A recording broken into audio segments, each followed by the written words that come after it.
princípio a imagem, as nuvens, o vento, tudo que se fixa no mover do tempo. Vem depois o verbo em cachoeira e vai e vem, escorre pelas mãos. Imagem, imagem, imaginação. Imagem, imagem, imaginação.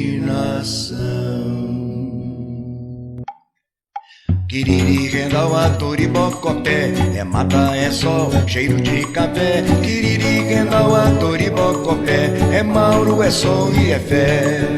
Quiriri, rendau, ator e bocopé, é mata, é sol, cheiro de café. Quiriri, rendau, ator e bocopé, é Mauro, é sol e é fé. É Mauro, é sol e é fé. É Mauro, é sol e é fé. Cidade, interior, dia, morro, poeira, contra plongé, carro, depois nostalgia. Mocidade, mocidade, mocidade. Anterior, noite, sépia, cachoeira, panorâmica, planos gerais, saudade, saudade, saudade. Quiriri, rendau, ator e bocopé, é mata, é sol, cheiro de café. Quiriri, rendau, ator e bocopé, é Mauro, é sol e é fé. Quiriri, rendau, ator e bocopé, é mata, é sol, cheiro de café. Quiriri, rendau, ator e bocopé, é Mauro, é sol e é fé. É Mauro, é sol e é fé. É Mauro, é sol e é fé. Naquele dia, sem pensar no pensamento, pedra, redemoinho, rolar de corações. O sol nos olhos, carros de bois, rolas, bambolês, som da Mata Gerais, girando, girando, gerando emoções, girando, girando, gerando ilusões. Quiriri, rendau, ator e bocopé, é mata, é sol, cheiro de café. Quiriri, rendau, ator e bocopé, é Mauro, é sol e é fé. Quiriri, rendau, ator e bocopé, é mata, é sol, cheiro de café. Quiriri, rendau, ator e bocopé, é Mauro, é sol e é fé. É Mauro, é sol e é fé. É Mauro, é sol e é fé. É Mauro, é sol e é fé. É Mauro, é sol e é fé. É Mauro, é sol e é fé. É Mauro, é sol e é fé. É Mauro, é sol e é fé. Há poucos dias, a Estela Mauro, que é sobrinha do Humberto Mauro, filha do Chiquinho, que foi um dos atores do Mauro, ele fazia o Bruno Mauro, que era o mocinho lá dos primeiros filmes.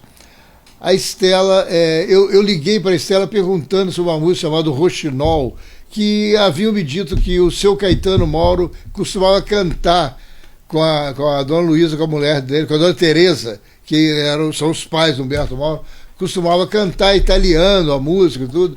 E a Estela falou: mas Ronaldo, você que é o maurólogo, não está sabendo disso? Então eu achei engraçado que de repente eu virei o maurólogo. E eu não sabia o negócio do Roxinol, depois do que eu vi, era uma música lá da cançoneta italiana antiga, Lucignolo, que eles cantavam. Então,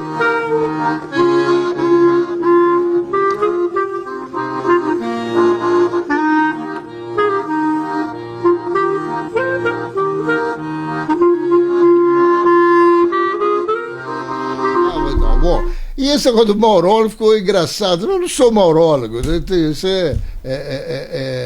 folclore, não tem nada a ver. Na verdade, eu me aproximei do Humberto Mauro por razões outras. Eu sempre gostei de cinema. Eu lembro que uma vez um grande amigo meu, o Moacir Cine, que editava a revista no Rio, a revista Vozes, que era uma revista de cultura importante na época, isso aí anos 70, no início dos anos 70, na virada dos anos 60 aos 70, e ele organizou um número lá com os melhores filmes do cinema brasileiro e estava fazendo uma enquete com vários intelectuais, poetas e cineastas, etc., e crítico de cinema e tudo, e ele me mandou então para eu indicar os 10 filmes que eu mais gostava do cinema brasileiro. Eu coloquei 10 filmes e não coloquei nenhum filme do Humberto Mauro. Ele me ligou depois, Ronaldo, e Humberto Mauro? Eu falei, mas assim, não é que eu esqueci do Humberto Mauro? Nessa época eu ainda não conhecia o Humberto Mauro, embora eu já tivesse feito um artigo sobre ele, que tinha sido publicado na Voz, era um artigo imenso, que deu capa da revista, o encarte, que dava mais ou menos a trajetória dele. E aconteceu uma coisa engraçada, que eu recebo a ligação, era o próprio Humberto Mauro. Eu até achei que era meio trote e tal. Ele falou, não, é Humberto Mauro e tal. Eu estou te ligando que eu gostei do texto que você escreveu lá. E você mora em Cataguases? Eu falei, não, eu moro no Rio. Ele falou, se você vier a Cataguases, dá uma passada aqui, eu estou morando em Volta Grande, para gente bater um papo e tal. Bom, dito e feito, eu vinha muito a Cataguases, meus pais moravam aqui, amigos, enfim. Eu editava o suplemento literário com o Joaquim Branco na época, então eu vinha para fechar o suplemento, né? No final do mês a gente fechava o suplemento. Então, e eu comecei a passar em Volta Grande nessas vindas, bater papo com ele. E até que um dia eu fiz uma longa entrevista com o Humberto Mauro para o jornal que nós fazíamos o suplemento, que era o Totem. Uma entrevista imensa. Eu lembro que eu peguei, tinha umas 4 ou 5 fitas cassete que se fazia na época, que deu 2 páginas do suplemento, e essas fitas foram perdidas. Sobrou uma, e interessante que uma fita intacta, que agora eu acabei fazendo um DVD, um CD dessa fita, e impressionante que o som está muito bom, tá vendo? Desse artigo imenso, acabou que o Alex Vianney publicou um livro chamado Humberto Mauro, Sua Trajetória, Sua Vida no Cinema, na época, com artigos, textos, críticos, e inclusive próprios textos mesmo do Humberto Mauro, das palestras que ele fez para a Rádio Educação. Era uma palestra fantástica sobre cinema, e foram gravadas, e o Alex reproduziu, e ele colocou esse meu texto entre vários textos. Tinha texto do Glauber, do Elias Heredo, de vários críticos, né? E essas palestras do Mauro, e ele colocou esse meu texto, que pegou grande parte do livro, que era uma entrevista imensa e tudo. Essa entrevista, depois, eu acabei aproveitando quando eu fiz o meu livro, o Quiriri Rendal, a Toribó Copé, Humberto Mauro revisto por Ronaldo Werneck, que na verdade é um apanhado dos textos todos que eu fiz sobre o Mauro, e uma releitura de outros livros sobre o Mauro, do Paulo Emílio Salles Gomes, do André Andrias, da Sheila Schwartzman, enfim, Ana Pessoa, que havia feito um texto imenso sobre a Carmen Santos, que foi uma atriz importante na vida do Mauro, enfim. E esse livro resulta também da longa pesquisa que eu fiz junto com o Júlio Mauro, que é o sobrinho neto do Humberto, para o Memorial Humberto Mauro, está aqui em Cataguases, o Centro Cultural Humberto Mauro.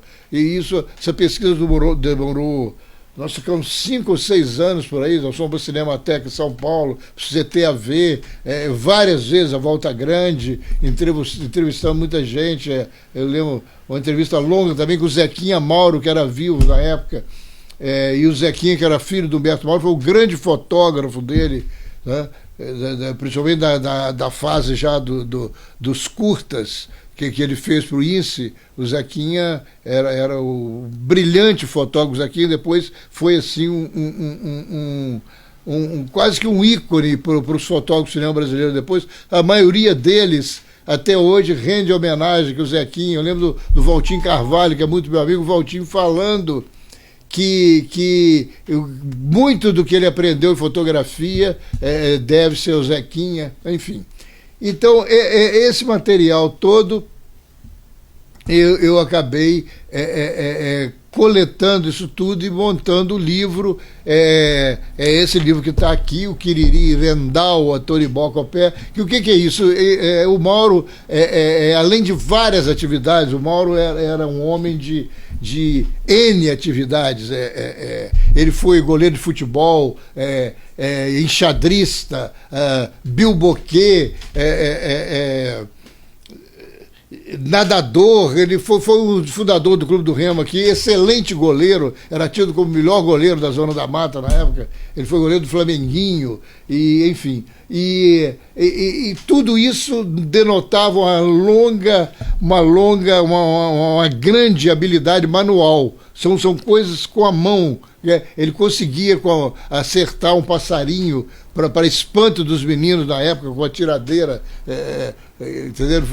Com uma flecha, fazendo não sei o quê. Então, a parte manual dele é muito importante, e isso refletiu no início da vida dele no cinema, que na verdade ele chegou ao cinema mais pela curiosidade de como funcionava o projetor, até antes do que a câmera, como o projetor julgava a imagem na tela, né? Ele uniu-se a um italiano que havia chegado em Cataguases alguns anos atrás, Pedro Comelo, que era um fotógrafo, tinha um ateliê de fotografia tipo de ABC, que a gente brincava depois, que era aniversário, batizado e casamento. Então, era um fotógrafo não profissional, assim, mas de aniversário, batizado e casamento, fotógrafo de ABC. E só que ele, fora esse mistério, vamos dizer, do dia a dia, onde ele ganhava dinheiro, quer dizer, ele tinha outras funções dentro da cidade, mas inclusive mexendo com eletricidade também, ele partia para fazer umas fotos artísticas de paisagens, de várias fotos fantásticas do seu Pedro Comelo, que existem ainda hoje no arquivo público, parece que tem algumas. São fotos muito bem tiradas, como se chamava na época, né? Muito bem tiradas. E o Humberto Mauro havia ganho ele havia trocado, ele tinha uma coleção de selos e trocou por uma câmera Kodak, com uma senhora aí que em Cataguases tinha essa coleção, tinha a câmera, e aí ele começa então a bater umas fotos também, e como não tinha, quem é que revela? Aí o pai dele, seu Caetano, conhecia o Pedro Comelo, então falou: olha, vai ao Pedro Comelo que ele vai poder te informar sobre isso tudo. Então aí que ele chega ao Pedro Comelo e eles acabam amigos.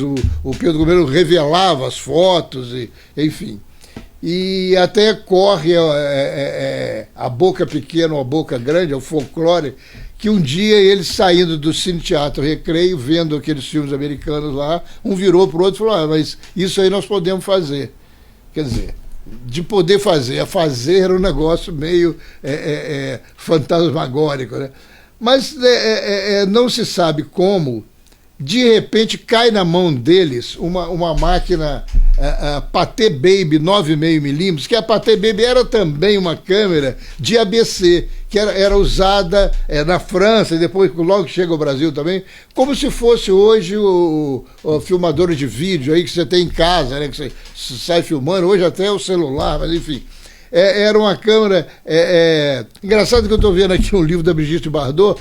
A Brigitte Bardot fala que a primeira imagem dela em movimento foi o pai dela, ela com 6, 7 anos, filmando um pequeno filmezinho com a Pathé Baby 9mm, a mesma câmera usada pelo Mauro. Como a Brigitte nasceu nos anos 30, 34, então 10 anos depois, porque o Mauro faz com a Pathé Baby em 1925. É engraçado que eles partem não para já fazer um filme de família nem nada, eles partem um filme de ficção, um pequeno filme de ficção chamado Valadião Cratera, que era mais um filme de formação, de experiência. O que eles queriam era ver como aquilo funcionava, como é que eles iam fazer, de movimento de câmera e tudo. É um filmezinho meio de... O Mauro até brincava, depois falou que era um filme para espantar crianças e adolescentes, porque havia em Cataguases um libanês chamado Estefânio, e o seu Estefânio, ele tinha tido uma doença lá, varíola, qualquer coisa, então ele tinha o rosto todo marcado. Então o filme chamava Valadião Cratera, porque o cratera era ele, o rosto dele era todo marcado, então não precisou nem de maquiagem. O Stefano entrou lá, perfeito no papel, naturalmente, do bandido. A mocinha era a Eva Comelo, filha do seu Pedro Comelo, que já entra no filme com o nome de Eva Nil, porque ela havia nascido no Egito, no Cairo, então do rio Nilo, né? Eva Nil, enfim.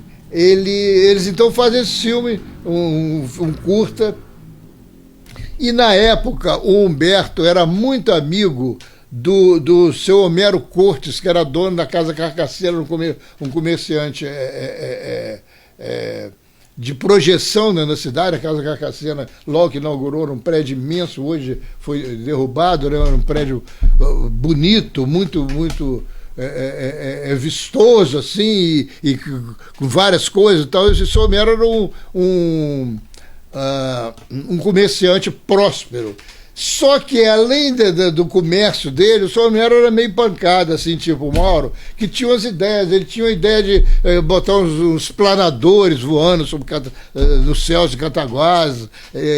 Então ele conversava com o Humberto, então eles tinham as ideias. Ele não se limitava a ser o comerciante lá, ele tinha as ideias meio artísticas e tal. Então o Humberto mostra o Valadião para ele achou aquilo fantástico. Então, olha, poxa, a gente podia fazer alguma coisa de cinema mesmo, como é que vocês estão fazendo isso e tal. Aí eles resolvem ir ao Rio de Janeiro para comprar uma câmera meio que profissional, porque a Pathé Baby não dava a eles a mobilidade necessária e tal. Eles vão ao Rio de Janeiro e compram uma câmera Ernemann, uma câmera alemã, 35mm aqui. Então eles saem de 9,5mm, uma bitola já para uma bitola profissional, a 35mm, a Ernemann, e eles voltam para Cataguases e começam então aí o seu Pedro Comelo tinha escrito um roteiro, mas era um roteiro muito complicado, com locações não sei onde, e era aquele negócio meio impossível deles filmarem, tá vendo? E eles tentaram, isso que eu chamava dos Três Irmãos, eles começaram a fazer o filme, mas não deu certo porque era complicado demais. E o Humberto Mauro, nesse meio tempo, escreve também um roteiro mais simplificado um pouco, de um filme chamado Na Primavera da Vida, então eles passam efetivamente, produzido pelo Homero Cortes. Eles fundam uma pequena, na época eles chamavam fábrica de cinema, né, empresa de cinema, que era a Febo Sul América Filme. E eles rodam, então, esse roteiro do Humberto Mauro, chamado Na Primavera da Vida, com a Eva Nil como atriz. O Mauro representa também, o irmão dele, Chiquinho, é o galã. E, enfim, eles fazem esse primeiro filme com a Ernemann. A Ernemann, a câmera, o Pedro Comelo fica na câmera, ele faz a câmera e também faz uma ponta no filme. Mas Ao final desse filme, quando eles começam o Humberto começa a escrever um segundo filme, nessa época, eles tentam levar o filme para o Rio de Janeiro, porque Cataguases ficava ali, então o filme o pessoal via, porque era realizado com os personagens todos de Cataguases, os atores, todo mundo conhecia o fulano, então virou um folclore. Ia ao cinema, Cine Teatro Recreio, para ver as pessoas de Cataguases, era mais para gozar as pessoas. O fulano ali, não sei o que e tal, entendeu? Então aquilo funcionou ali. Mas a ideia do Homero e do Humberto também era tentar alcançar o Rio de Janeiro, que o Rio de Janeiro tinha uma revista chamada Para Todos, que dava alguma guarita para o cinema brasileiro, porque havia uma coluna no Para Todos, era uma página inteira, de um sujeito chamado Adhemar Gonzaga, que foi uma figura importante na vida do Humberto Mauro. E o Adhemar Gonzaga era um cara que gostava muito de cinema, tinha uma certa situação, porque o pai dele era dono da loteria esportiva do Rio, e ele tinha um certo aporte financeiro ali, tanto é que logo depois ele vai fundar uma revista importante na história do cinema brasileiro, chamada Cinearte.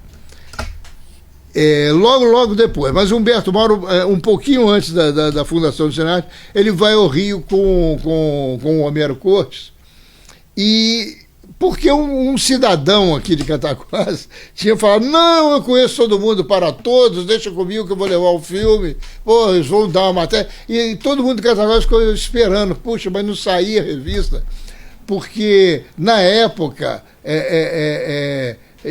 via pelo trem de ferro muitos jornais, revistas, havia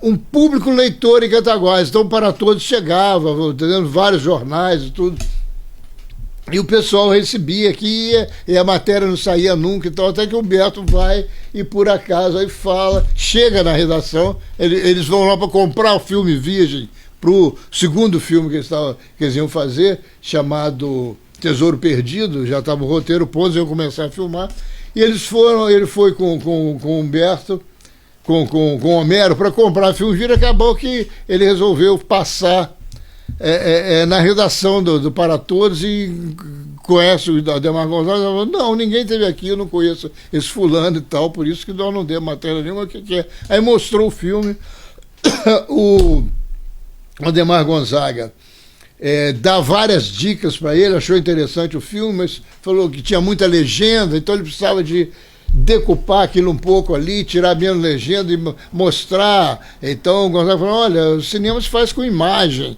não precisa de tanta legenda. Por exemplo, você faz aí, se o sujeito é o bandido, se ele entra em cena, você não precisa botar uma legenda: fulano de tal, o maior bandido da Zona da Mata. Você não precisa botar isso. Você tem que fazer uma forma. Faz ele, sei lá, ele chutando um cachorro, para dar uma ideia de que o cara é mau, pô. Não deu outra. Humberto Mauro volta para Cataguases, começa a rodar o Tesouro Perdido. Ele faz o Tesouro Perdido o papel do bandido, do Manel Faca. E a primeira cena que ele aparece, ele enxota um gato, assim, quer dizer, a metáfora lá do Gonzaga, ele fez, o bandidão, né, e tal. Mas, enfim, esse filme acaba fazendo um certo sucesso, principalmente o pessoal já do Cinearte, que aí o Adhemar Gonzaga tinha fundado a revista, e o Gonzaga vê o filme, gosta muito, o pessoal todo acaba dando ao filme o troféu Cinearte como melhor filme brasileiro de 1926. E eles vêm a Cataguases para entregar o medalhão Cinearte. Aí o pessoal de Cataguases começa a falar: poxa, esse não é bem assim. Então o cara é conhecido já no Rio e tal, então não era bem folclore isso e tal. Nesse meio tempo, junta-se a eles um outro comerciante, mais industrial, mais ou menos, aqui em Cataguases, que é o Agenor de Barros. Agenor de Barros, que é uma figura interessante também, que era um sujeito de poder, de endinheirado, hoje se fala empoderado, né? Endinheirado, porque ele tinha vários negócios, ele havia sido dono do cinema, gerente do cinema do Recreio, embora o negócio dele não fosse absolutamente cinema. Na verdade, na época, ele era o vendedor, o dono da agência da Buick. Vendia Buicks aqui em Cataguá, tinham 4 ou 5 agências de automóveis aqui nos anos 20. E o Homero, então, fala com o Agenor e ele se interessa pelo negócio, não pelo cinema em si, mas viu ali uma forma de ganhar dinheiro. Ele falou, mas esse troço não é tão caro assim. Então a gente pode vender aqui para Juiz de Fora, Leopoldina, Muriaé, sei lá o que, cidadezinhas aqui, e até o Rio de Janeiro, e de repente aqui a gente consegue pagar o que investiu no filme e depois começa lucro aí, se for para São Paulo, para o Rio, etc, etc. E ele entra então como um outro sócio, e logo depois eles fazem, eles abrem o capital, viram SA, uma sociedade anônima, com o nome de Febo Brasil Filmes, que o Agenor era o presidente, o Homero era o secretário e Humberto Mauro era o assistente técnico pago. Então, nessa época, já isso em 26 para 27, Humberto Mauro era o primeiro cineasta no Brasil com carteira assinada. Ele tinha carteira assinada de cineasta. Então é um negócio meio inaudito, porque até hoje dificilmente tem cineasta pago. Ele recebia da FEB. Então o trabalho dele era da FEB. Ele na época, ele fechou uma oficina que ele tinha de eletricidade. Ele prestava trabalhos para a Força Luz, que o seu Caetano, pai dele, era um técnico da Força Luz. Ele prestava depois, primeiro ele trabalhou na Força Luz, depois ele resolveu partir para essa oficina, e enfim, ele largou até a oficina, largou tudo para se dedicar ao cinema. E aí começa a história, porque logo depois, com o sucesso Tesouro Perdido, vem um terceiro filme chamado Brasa Dormida, que aí houve nesse meio tempo um quiprocó qualquer, que a Eva Comelo resolve não querer mais fazer filme com o Mauro. Isso aí tem várias versões do que houve esse desentendimento deles lá, não vai caber aqui eu falar, enfim, tem várias ideias, várias coisas, né? Eu lembro que quando Eva Comelo morreu, existe um grande livro sobre Humberto Mauro, um livro que eu abordo muito nesse meu livro, do Paulo Emílio Salles Gomes, chamado Cataguases Cinearte, Humberto Mauro, Cataguases Cinearte. E o Paulo Emílio autografou o livro dele para Eva Nil, para Eva Comelo. Ele esteve aqui em Cataguases pesquisando várias vezes e tal, e autografou. Então, quando a Eva morreu, ela deixou o livro para mim, porque ela, enfim, eu já tinha escrito algumas coisas do Mauro, ela sabia que eu gostava de cinema, já tinha feito texto sobre ela e tal. Ela deixou com a sobrinha Libânia o livro do Paulo Emílio autografado para a Libânia me entregar o livro, enfim. E esse livro é muito interessante, porque ela anotou várias coisas nas páginas do livro, né? Porque aí o Paulo Emílio falou, não sei o que e tal, aí então houve um beijo. Aí ela coloca assim, não houve beijo. Então não sei o que, não, eu não queria, porque a cena ele teria que me pegar no colo, eu não queria que ninguém me pegasse no colo. Eram umas coisas assim, porque a Eva, existe todo um folclore da Eva, que a Eva, na verdade, ela fez da Primavera da Vida.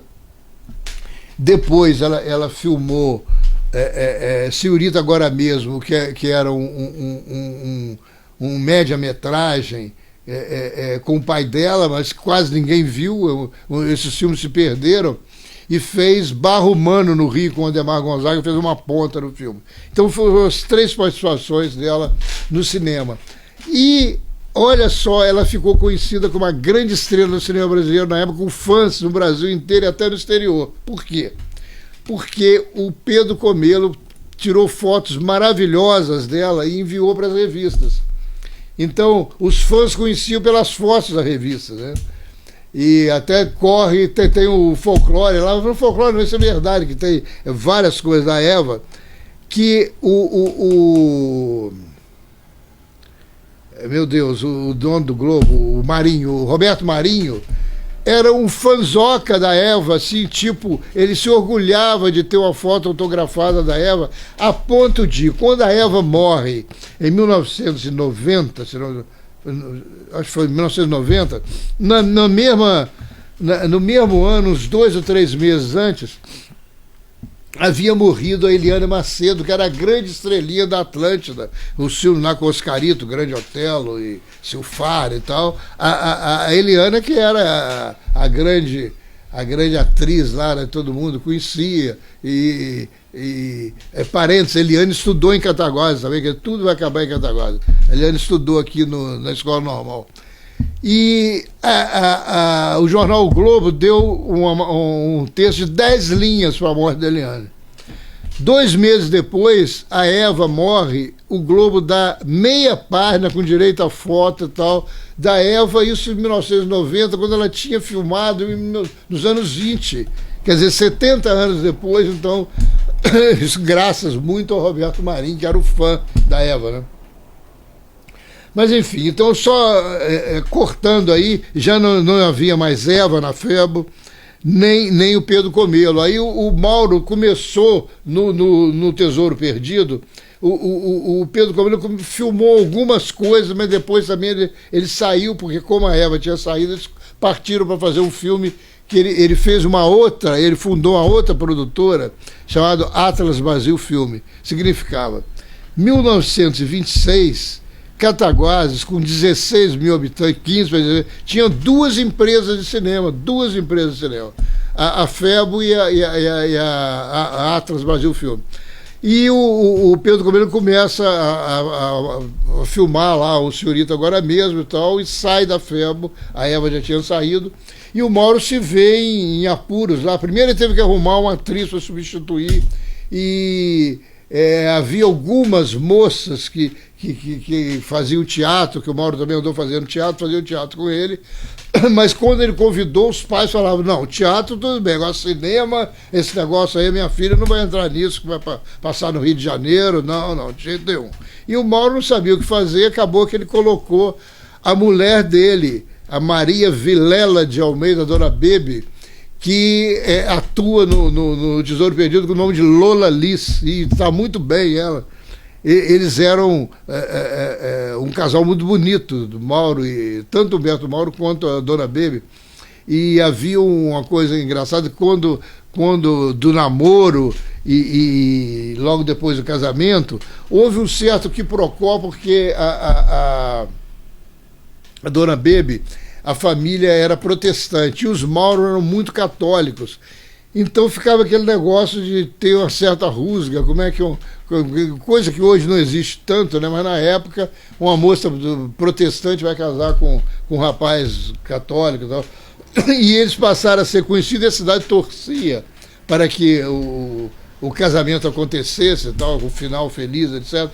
Eles passaram a ser conhecidos como Romeu e Julieta, porque era o negócio da família lá, né? Os Capuleto e Montecchio, né? Então, era o Romeu e Julieta da Mata, os dois. Mas, enfim, nesse filme, então, no Tesouro Perdido, que aliás é o filme que o Mauro mais gostava. O Mauro falou várias vezes que o filme predileto dele era o Tesouro Perdido, depois de ter feito mais de 300 filmes ao longo da vida. Por quê? Porque foi a primeira mostra do aprendizado que ele teve com Gonzaga e das coisas que ele era um autodidata. Ele foi aprendendo sozinho, filmar, interpretar, escrever, fotografar, fazer música, que o Mauro tocava violoncelo, violino e compunha. Então, ele era o cara que, de repente, passou a ser, um pouco depois, uns 4 anos depois, quando ele termina o ciclo de Cataguases, e ele vai para o Rio trabalhar com Gonzaga, ele era o sujeito que mais entendia de cinema no Brasil, porque ele aprendeu tudo com parcos recursos, tendo que se virar. Ele tinha as ideias lá, ele enfim, No Tesouro Perdido ele precisou, para filmar um tropel de cavalos, ele coloca uma lata e pinta de preto e coloca dentro a câmera e tal, ele acaba fazendo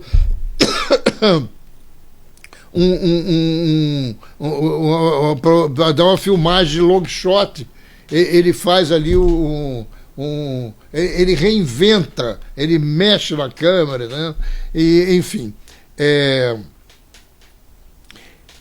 E fora isso, está toda a família no Tesouro Perdido, o sogro, está todo mundo no Tesouro Perdido. Então era o filme que ele mais gostava, que ficou assim como uma coisa de lembrança, como ele falava, dos longes da minha mocidade, né?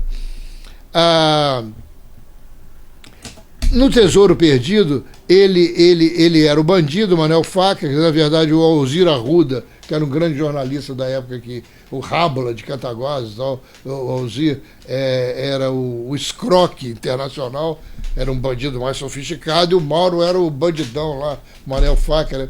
Tem até uma história engraçada no filme que o Alzir Arruda teve que matar, dar um tiro, e eles o revólver era o revólver mais precário possível, a garrucha. A Alzir Arruda se recusou, falou: eu sou escroque internacional, não vou trabalhar no filme com uma garrucha dessa, tem que arrumar um revólver decente e tal.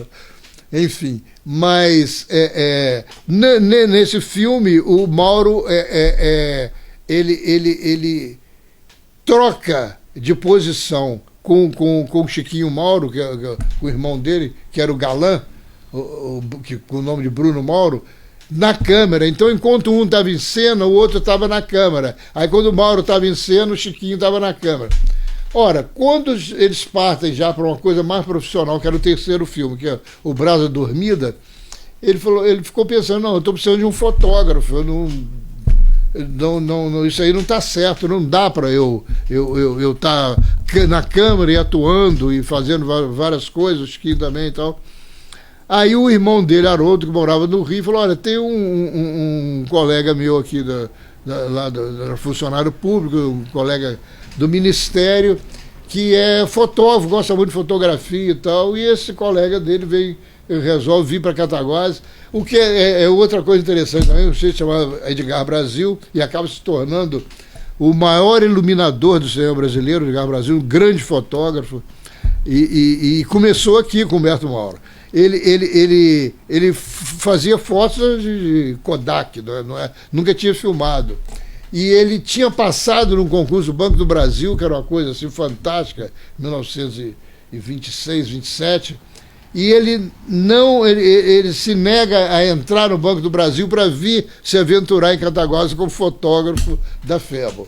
Aí ele entra para fazer o Brasa Dormida, e também alguns documentários que o Mauro estava fazendo para a Companhia Forceluz Cataguases Leopoldina. O Edgar Brasil faz a câmera desses documentários e do Brasa Dormida, que é um filme que começa com um certo ar mais profissional. 2 atores do Rio, Anitta Ney e o Luiz Soroa, que é o casal o Mocinha, enfim, é um filme mais bem elaborado. Tinha cenas em Belo Horizonte, algumas cenas até no Rio, no Jardim Botânico, enfim, já é um filme mais, porque por que isso? Porque o Gonzaga, o Ademar Gonzaga, falou: olha, você precisa de fazer um filme mais coquete, mais assim, entre aspas, chique, porque esse negócio do filme da roça, só de lá de Minas, do interior, da Zona da Mata e tal, não é bem isso. Então o cinema precisava ser. E aí o Mauro começa a fazer algumas cenas fora, no Rio, Belo Horizonte. Tem um baile super chique que é feito num palácio lá em Belo Horizonte, enfim. E o Edgar Brasil já está na câmera aí. Logo depois vem o quarto filme, que aí o Ademar Gonzaga indica para o Humberto Mauro uma grande estrela que estava meio apagada, como a Eva Nil, de certa forma. Que ela tinha feito alguns filmes aí na década de 10 para 20, que era uma portuguesa chamada Carmen Santos. Mas ela, de lá para cá, ela não tinha feito nada. Mas a Carmen Santos também tinha um outro português, seu Seabra, que era, enfim, amigo dela, enfim, tinha lá, enfim, qualquer coisa, algum caso de amor ou qualquer coisa do gênero. Enfim, o seu Seabra patrocinava a Carmen Santos. Então, quando a Carmen Santos vem para Cataguases para fazer o quarto filme, que era Sangue Mineiro, ela entra como a estrela do filme e, mais do que isso, como produtora. Então, houve um aporte financeiro via Carmen Santos que possibilitou a realização do filme. Logo depois disso aí, a FEBO começa porque o grande problema que até hoje é da distribuição. Então o filme vai para lá, vai para cá e começa a não render mais. Esses filmes não passavam nos grandes centros. O Sangue Mineiro parece que passou em 2 cinemas no Rio, mas enfim. E acaba que a FEBO foi se desmilinguindo, acabou fechando nos anos 30. O Sangue Mineiro é o último filme do ciclo de Cataguases. Quando, em 1930, Mauro vai para o Rio, a FEBO tinha acabado, ele vai para o Rio a convite do Demar Gonzaga, ele chega no Rio de Janeiro como a pessoa que mais entendia de cinema no Brasil. Então, ele que havia aprendido os fundamentos com Gonzaga, ele passa a ser quase que mestre do Gonzaga, a coisa se inverte. Houve momentos ainda na FEBO que o Gonzaga queria até mudar-se para Cataguases para trabalhar na FEBO. Quer dizer, a ideia do Gonzaga era que a FEBO não ia morrer nunca. Eu lembro que o Gonzaga chamava Cataguases de Cataúde, que é uma brincadeira com Hollywood. E, aliás, tem uma coisa interessante que ele esteve em Hollywood durante 2 ou 3 meses, pela revista, o Ademar Gonzaga, e ele se correspondia com o Mauro o tempo todo. Numa das cartas, ele falou: olha, Humberto, eu estive ontem com o Charlie Chaplin, o Carlito, a gente conversou praticamente a tarde inteira, e vou te contar uma coisa, eu prefiro os nossos papos do que o dele. Os nossos papos de cinema são mais interessantes do que o do Carlito, que não deixa de ser uma coisa assim, bem de Cataúde, né? De Cataúde.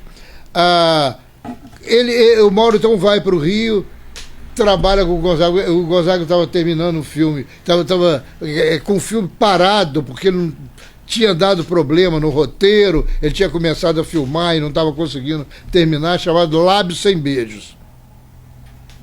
O Mauro chega no Rio, o Gonzaga já tinha fundado o estúdio dele, o grande estúdio, a Cinédia, que existe até hoje, e ele chama o Mauro então para terminar o filme. Então o Mauro chega, acaba que o Mauro refaz o roteiro todo e faz não só fotografia como direção do Lábios Sem Beijo, que é o primeiro filme dele no Rio de Janeiro, para a Cinédia. Depois ele faz mais alguns curtas e um filme que virou histórico no cinema brasileiro, que é o Ganga Bruta, que é um filme considerado um dos, entre os 30, o Glauber Rocha falava que era entre os 30 melhores filmes já realizados em escala mundial, seria o Ganga Bruta, que é um filme realmente muito bem acabado, né?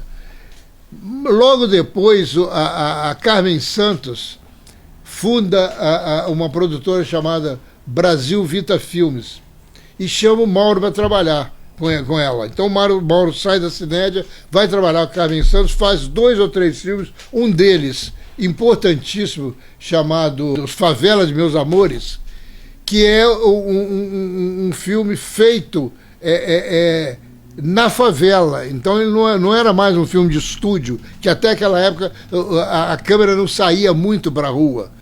Mas então Mauro, já trabalhando com Carmen Santos, faz esse filme Favelas Meus Amores, que era sobre o compositor Senhor, se não me engano. Então ele fez o filme rodado todo na favela E depois, engraçado que em 38 o Mauro vai como representante do Brasil para o Festival de Cinema de Veneza, onde ele leva 2 documentários e um outro filme que ele vai fazer mais à frente, chamado Descobrimento do Brasil. E lá, em Veneza, então, ele manda uma carta para o Roquete Pinto, que aí é uma figura que eu vou falar daqui um pouco à frente, que foi o fundador do Instituto Nacional de Cinema Educativo, e, enfim, onde Mauro trabalhou ao longo de mais de 30 anos.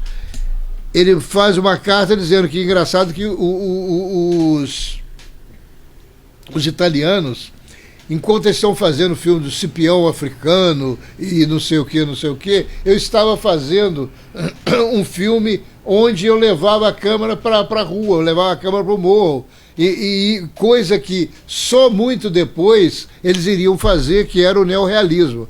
Então, de certa forma, o Favelas dos Meus Amores é um precursor do neorrealismo. Infelizmente, esse filme, como o próximo que ele vai fazer ainda com Carmen Santos, chamado Cidade Mulher, que tem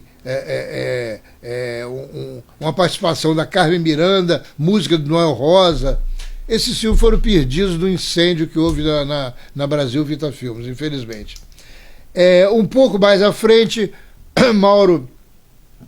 Mauro passa, inclusive, até por logo depois que é o problema da Cinédia, entre a Cinédia e a Brasil Vita Filmes, e a chamada da Carmen Santos, Mauro passa por agruras, por apertos financeiros assim da ordem mais drástica. Eu lembro que a dona Bebe, uma vez lá em Volta Grande, ela me falou: Ronaldo, se havia uma série de troféus, então os troféus estão hoje aqui no Memorial Humberto Mauro, ela falou: puxa, se em vez desses troféus, essas medalhas, Humberto tivesse ganho dinheiro, era muito melhor, porque houve momentos que ele não tinha dinheiro sequer para pagar o aluguel. Quer dizer, foi uma vida difícil ali, principalmente quando ele sai da Cinédia e ficou meio que desempregado durante quase um ano, uns 8 meses e tal.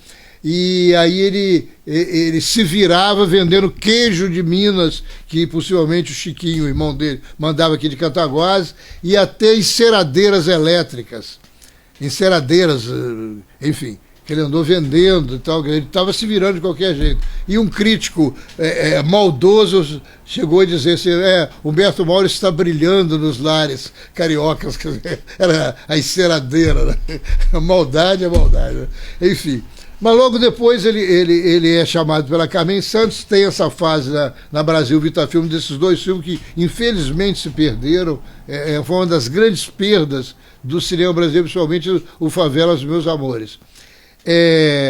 E logo em seguida, em 1936, o Edgar Roquete Pinto, um antropólogo, uma figura de proeminência da cultura brasileira, que havia fundado nos anos 20 a Rádio Educadora, que depois virou Rádio Ministério da Educação. O Roquete Pinto funda o Instituto Nacional de Cinema Educativo e chama o Mauro para trabalhar com ele. Humberto Mauro, no Instituto, no INSE, Instituto de Cinema Educativo, de 1936 a 54, foi quando o Roquete Pinto morre por aí, 54, que ele começa a voltar um pouco vir um pouco a Volta Grande, o Mauro se dirigir mais à Volta Grande, mas nesse meio tempo ele faz cerca de 300 documentários mapeando o Brasil de toda forma, os documentários com os títulos mais de várias dimensões, medicina, ciência, história, geografia, literatura, agricultura, enfim, vários ângulos, música, filmando compositores, enfim. Mais de 300 filmes que o Mauro faz, mapeando, porque havia, na época, uma ideia de... Esses filmes eram feitos 16mm, E a ideia era do governo, que o Instituto Nacional era do Ministério da Educação e Saúde, na época era o Ministério da Educação e Saúde, que esses filmes fossem levados às escolas de todo o Brasil, que era uma maneira de mostrar a pujança do país, mostrar, e até em termos educativos mesmo, de saúde, fitossanitária, enfim. Tem um filme do Mauro até sobre fossa, como fazer uma fossa, sobre o céu do Brasil, enfim, os títulos mais díspares possíveis. A ideia era que o governo cedesse projetores de 16mm para as escolas do Brasil inteiro, onde esses filmes seriam projetados, né? Então é engraçado que isso é como se fosse uma antecipação do cineclubismo, porque as professoras passavam a ser diretoras de cineclube, né? O projeto acabou que não deu muito certo, mas os filmes foram feitos. Mais de 300 filmes.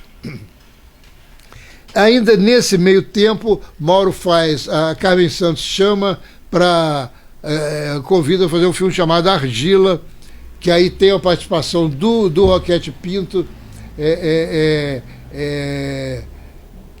sobre a arte marajoara. Então é um filme estranhíssimo e com uma fotografia muito, muito interessante do Manuel Ribeiro, que era um fotógrafo que trabalhava com o Mauro no INSE, e com a iluminação do Edgar Brasil. A Carmen Santos chama o Edgar Brasil só para iluminar umas cenas de close-up dela, que são fantásticas, as cenas do close-up. E o Edgar Brasil, tem um detalhe que eu esqueci de falar, a câmera lá de trás da Ernemann, que ele trabalhou no Brasa Dormida, quando o Mário Peixoto fez o Limite, que é um filme importantíssimo na história do cinema brasileiro, o Mário Peixoto levou o Edgar Brasil para fotografar, ele foi o fotógrafo do filme, e o Edgar Brasil levou a câmera. Então o Limite é feito com a câmera do Berto Mauro, com a velha Ernemann. Então ela virou a história do cinema brasileiro.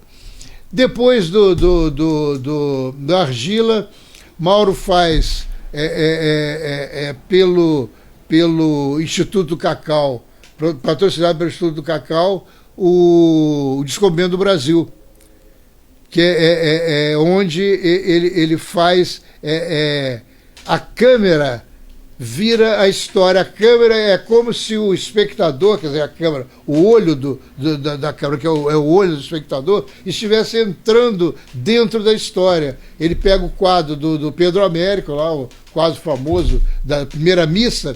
Então parece que o espectador estava dentro da primeira missa, né? Então é uma abordagem, mais do que cinema, ali o Mauro estava fazendo história, que é interessante o Descobrindo do Brasil. E logo depois morre, nos anos 54, por aí, o Roquete Pinto morre, ele começa a ficar mais solto dentro do INSE e ele vem para Volta Grande. O prefeito havia oferecido um terreno para ele, para o Roquete Pinto, em Volta Grande. Ele acabou que ficou também com o terreno do Roquete Pinto, onde ele faz uma casa e um estúdio que está até hoje em Volta Grande, que é o Rancho Alegre. Nessa volta, ele faz vários filmes com músicas muito em cima do Vila Lobos, ele chamava de Brasilianas, a série Brasilianas, onde ele vai filmar o mundo rural, e é uma certa volta à infância dele, quando em Cataguases, em Minas, na roça. Então é o mundo da roça. Então aquele é o grande Mauro. Quer dizer, ele não era o Descobrimento do Brasil, não era Ganga Bruta, não era Favela dos Meus Amores, não era Argila.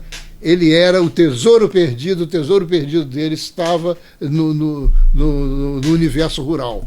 Ali é que era o grande Mauro, ali que ele se fez como grande Mauro. Essa volta dele, né, esse retorno à Volta Grande possibilitou essa série de filmes, Engenhos e Usinas, Chuá Chuá, Casinha Pequenina, São filmes belíssimos, de um lirismo inacreditável,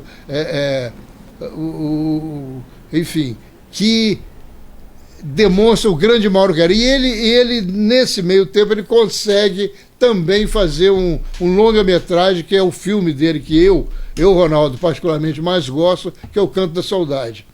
Canto da Saudade, ele filma Volta Grande, que ele, engraçado, logo que ele retorna a Volta Grande, ele fala: Volta Grande é uma cidade ótima, porque tem uma excelente luz elétrica, 300 metros acima do nível do mar, e tem umas nuvens maravilhosas. O que mais pode querer um cineasta do que essas nuvens maravilhosas? E engraçado que essas nuvens maravilhosas são maravilhosamente fotografadas pelo Zequinha Mauro.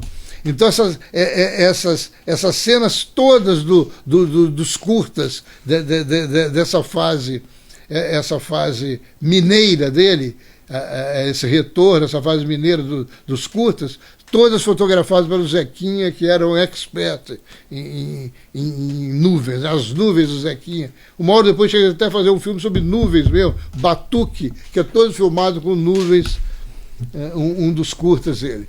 Mas aí ele faz o Canto da Saudade, onde ele coloca toda a cidade de Volta Grande em cena.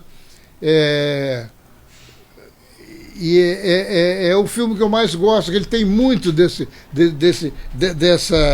lirismo, dessa ingenuidade da roça, da cidade pequena, da vida, do dia a dia do interior de Minas, coisa que ele sabia como ninguém, porque ele era aquilo, né?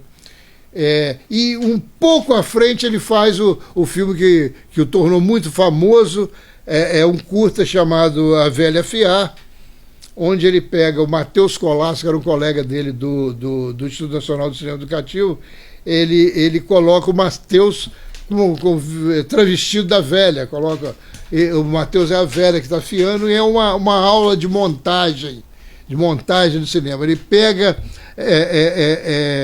a música do Aldo Taranto, né, cantada pelo Trio Iraquitã, e ele vai decupando. A música é o roteiro, então é o contrário. Em vez de você ter um filme com a música que acompanha, não. A música é que detona o filme. Como, aliás, ele já havia feito em alguns outros curtas, né? Cantos do Trabalho, por exemplo, que a música do Villa-Lobos estava lá, que o Villa-Lobos ele utilizou muito. O Villa-Lobos era amigo dele e autorizava vários filmes. Por exemplo, o Canto da Saudade tem música do Villa-Lobos, Argila tem música do Villa-Lobos, o Descobrimento do Brasil e tal, e ele utilizava essas músicas como roteiro. E o grande lance, o grande píncaro daí dessa forma de filmar foi o Velha Fiar, que é uma aula de cinema, né? Foi assim, o Canto de Cisne, foi a assinatura do mestre, a assinatura final do mestre.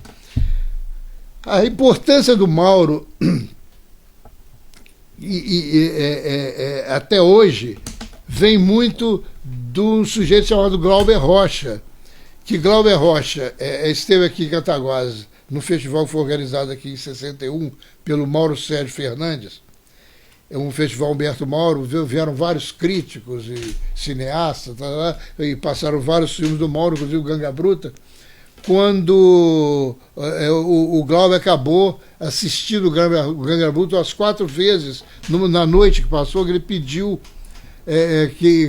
que fosse liberado o projecionista para projetar o filme mais vezes. Enquanto era a final do festival, todo mundo subiu para o Clube Social, né, que ali havia, onde é hoje o Cine Teatro Edgar, era o cinema, em cima era o Clube Social, havia um baile, a rainha do festival, essas coisas de baile dos anos 60, maravilhosos, com certeza, lá no Clube Social. O Glauber não subiu. Ele ficou a noite inteira assistindo o Ganga Bruta, e ele vai para o Rio de Janeiro depois e escreve um longo artigo para o suplemento dominical do Jornal do Brasil, de página inteira, falando sobre o Ganga Bruta, sobre Mauro, que temos que redescobrir Mauro. Ele é o mais novo dos nossos cineastas, ele é isso e aquilo. O cinema novo é Humberto Mauro e tal. E a partir daí, desse texto que depois gerou grande parte de um livro fundamental do Glauber, chamado Revisão Crítica do Cinema Brasileiro,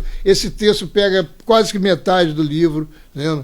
E a partir daí o Mauro começou a ser novamente reconhecido e adorado pela turma do cinema novo, que vinha sempre a Volta Grande, Nelson Pereira,